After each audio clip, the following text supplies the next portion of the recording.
No Evangelho de Marcos, no capítulo 4, versos de 35 a 41, está registrado um momento de grande tensão e medo dos discípulos. O momento em que eles tiveram que atravessar um mar em meio a uma grande tempestade. Na minha tradução está escrito assim: E naquele dia, sendo já tarde, disse-lhes: Passemos para o outro lado. E eles, deixando a multidão, o levaram consigo, assim como estava no barco. E havia também com ele outros barquinhos. E levantou-se grande temporal de vento, e subiam as ondas por cima do barco, de maneira que já se enchia. E ele estava na popa dormindo sobre uma almofada, e despertaram-no, dizendo-lhe: Mestre, não se te dá que pereçamos? E ele, despertando, repreendeu o vento e disse ao mar: Cala-te, aquieta-te. E o vento se aquietou e houve grande bonança. E disse-lhes: Por que sois tão tímidos? Ainda não tendes fé? E sentiram um grande temor e diziam uns aos outros: Mas quem é este que até o vento e o mar lhe obedecem? Esse texto fala de algo que é muito comum a cada um de nós, sobretudo nesses últimos dias: o medo diante daquilo que é desconhecido. Medo é um estado afetivo que é suscitado pela nossa consciência diante de algum período. Medo também pode ser causado por alguma ansiedade que pode ser racional ou nem tanto assim. Medo também é um receio ou uma apreensão em relação a algo muito desagradável ou algo que está fora do nosso controle. Na verdade, nós nunca ficamos confortáveis quando estamos diante de uma situação da qual não temos controle. Jesus, naquele barco, era a garantia do sucesso da viagem, mas em nenhum momento ele fez nenhuma promessa de que de uma margem a outra aquela viagem seria em total calmaria.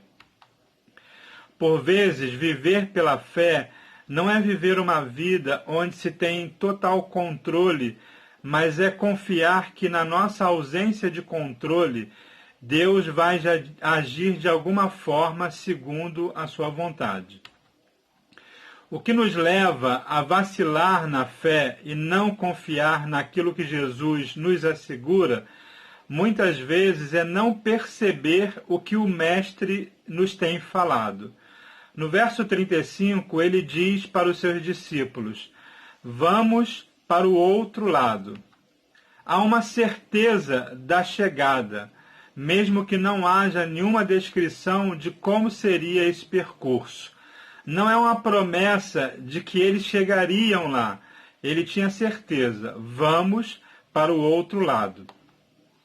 Outra coisa que fez com que os discípulos vacilassem na fé foi a falta de atenção nas ações de Jesus Cristo.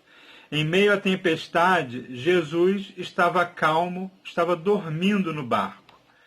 É preciso, então, perceber quais são as ações de Jesus, aquilo que ele manifesta, para que a nossa fé seja fortalecida.